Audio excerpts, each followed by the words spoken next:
آج کی تلاوت ہماری بزرگ لوکا طبیب کے انجیلی بیان میں سے اس کا 23واں باب اور اس کی 39ویں آیت سے 43ویں آیت تک ہوگی۔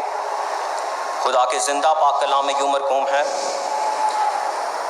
پھر جو بدکار صلیب پر لٹکائے گئے تھے ان میں سے ایک اسے یوں طعنہ دینے لگا کہ کیا تو مسیح نہیں؟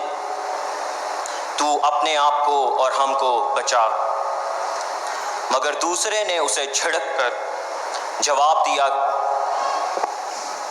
کیا تو خدا سے بھی نہیں ڈرتا؟ حالانکہ اسی سزا میں گرفتار ہے۔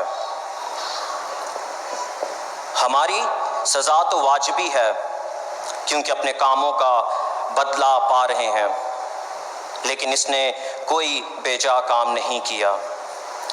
پھر اس نے کہا، آئے یسوع، جب تو اپنی بادشاہی میں آئے تو مجھے یاد کرنا۔ اس نے اس سے کہا، میں تجھ سے سچ کہتا ہوں کہ آج ہی تو میرے ساتھ فردوس میں ہوگا۔ خدا ان کے زندہ پاک کلام کا پڑھا اور سنا جانا ہم سب کے لیے باعث برکت ہو، آمین۔